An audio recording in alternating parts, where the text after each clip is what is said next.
emerging powers, leading powers, and the reform of the so-called Bretton Woods institutions, the International Bank for Reconstruction and Development, the International Monetary Fund, and GATT WTO. That reform is still pending.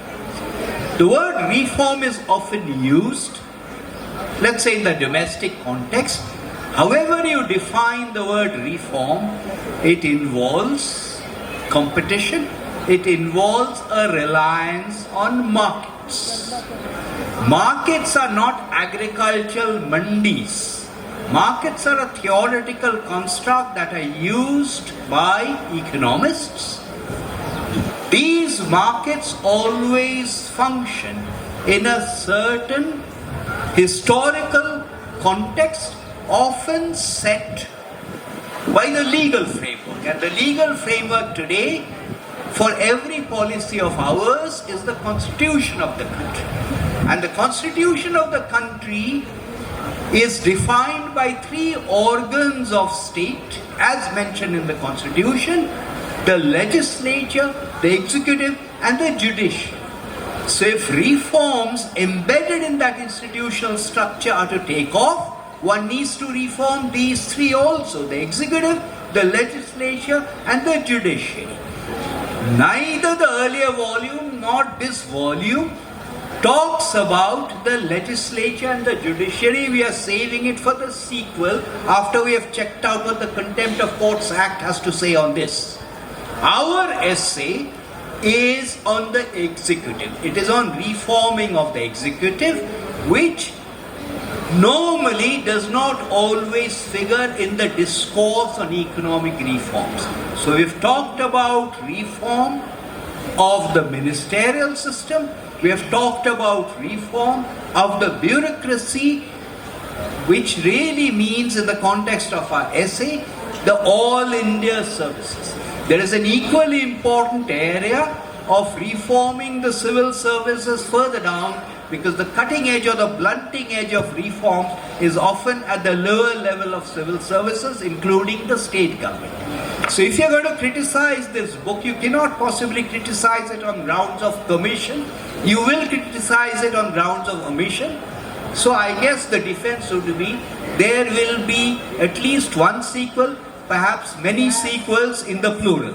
Yes, absolutely. I want to add something to that, but I just want to make one comment, because this is power. Becoming a great power is about capabilities and recognition, and capabilities in a number of areas, military, and would you like to touch on the military aspect, because that's a very important aspect, both from the security point of view as well as recognition and protection point of view? I would say first, to deal with the paradox that Vivek pointed out, that if you look at per capita incomes, we won't be developed in a definitional sense. I mean, what the World Bank uses today. But I lived last 4 years in Singapore, which has a per capita income of 72,000 US dollars. 72,000 US dollars. India is just around $2,000. But your size gives you certain advantages which a small country does not have, despite high per capita income. Singapore can't afford a space program, while in India can send a rocket to the moon or to the Mars, because your aggregate resources can be pooled to do the kind of things which Singapore, a lot of rich countries are not capable of doing on their own. So I think here you are, as we go ahead, India's aggregate numbers will get better and better. But as I said, our task internally to upgrade that must necessarily remain. So therefore, both are realities. But the size gives you advantages. Today, just China too is like us. As a large country, it's the second largest economy. But in terms of per capita income, is nowhere near Singapore.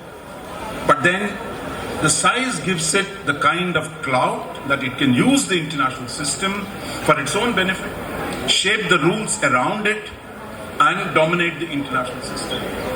And a crucial part of it is large countries can have large militaries. And I think the question of military power, often we downplay that. But I think for us in India, that a military power and the reforming of our military, there is a long chapter in the book on how do we reform our military, because we are caught in a situation. I think India was dealt a bad hand.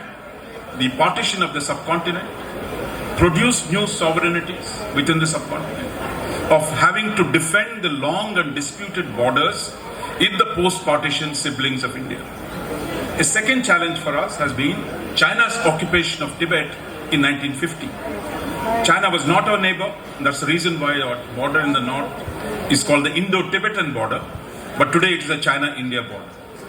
Therefore, what India found itself in 1947 is that two aspects. One, India got divided and China got united. Second, China's expansion to the Himalayas put us on a two-front situation, and which has been the fundamental condition under which we have to defend ourselves. And I think Indian Army, Indian military have done a great job. But I think the challenge for us is, as China's military modernizes and keeps supporting Pakistan, I think our task of reorganizing, both in terms of how we organize our military. There's been a lot of debate of Chief of Defense Staff. We talk about theater commands. And it's not easy to reform large institutions like the military, but there's a big debate. And I think this chapter deals with it. Second, also, how do we defend a long border with China, for example, 3,700 kilometers? Are we going to defend it every inch? Or are you going to use more technology? Or are you going to put more divisions on the border? This is again an issue. This chapter deals with it. And then the role of technology today. How technology can be used to make ourselves more... on the strategic body polity of India's security. But let me come to another aspect, which is a big India great power advantage. It's the world's oldest, largest, most complex and vibrant democracy and diverse. But it also poses, and that is in itself a big stake that the world has in our success and in our becoming a leading power. As opposed to some of the other systemic successes that we have seen, and President Biden very rightly said when he was commenting on our vaccine success story, that India has shown that democracies deliver, that democracies work. But in terms of the book's analysis too, there is a very clear, constraint that we sometimes face when what has been called wielding special interests, block reforms in different fields. You talked about military reforms, you talked about economic reforms. So, how do you think we can really maximize the democracy advantage without being held hostage to such interests that block reform? Again, before responding to the question, let me add a couple of things to what Raja has already said.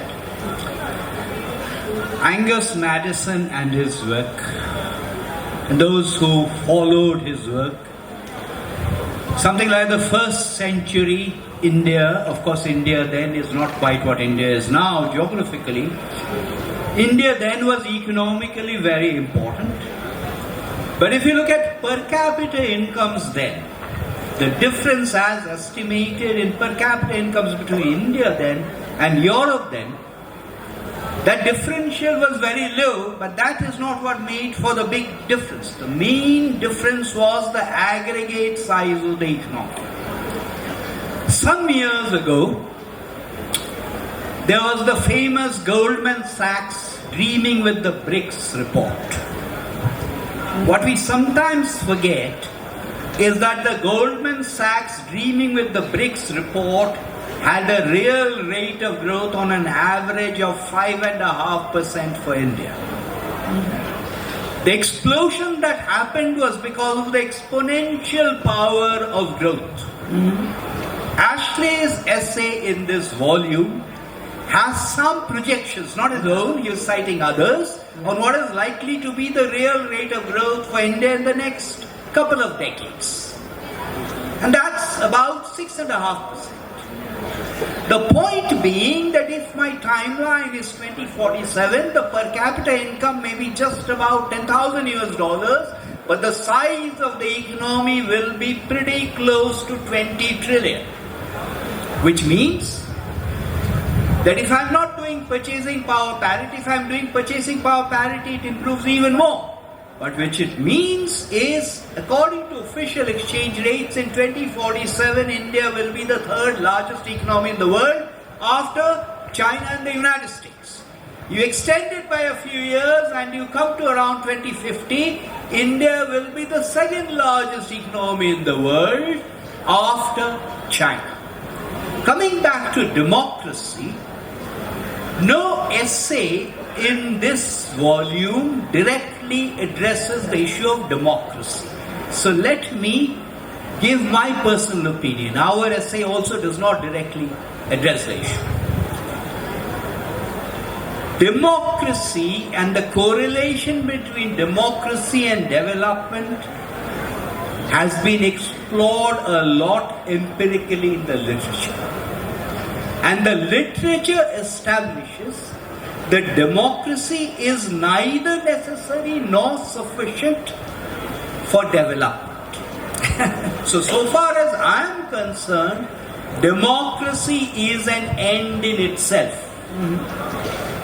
Whether it has an impact on economic development or not is beside the point. We were students during the emergency years. Raja has lived in Singapore, so have I. Would I like to live in Singapore? No, I would not. I love this vibrant democracy of discussion, debate, controversy. When one looks at the empirics, one looks at countries that are not the democracies, which seem to have outperformed us in economic development. But those reflect a sampling bias. If you just pick some countries from East Asia and oil resource economies from the Middle East and say they outperform us, that's selective sampling. I can think of a whole range of countries from Africa and South America which have not been democracies and have been disastrous in terms of economic performance. So as far as I am concerned, democracy is non-negotiable. And when we talk about democracy, we tend to think only of union government and state governments. Think of the enormous amount of social empowerment that has come about because of the third tier of government. Yeah. There is a gentleman, I forget whether from Himachal or Uttarakhand, who has voted in every election since 1951, 1952. Go and tell him that democracy is irrelevant. He will shoo you away. The democracy is irrelevant and democracy imposes a tax is an argument that is advanced by a certain section of the urban elite who rarely go out to vote. Thank you.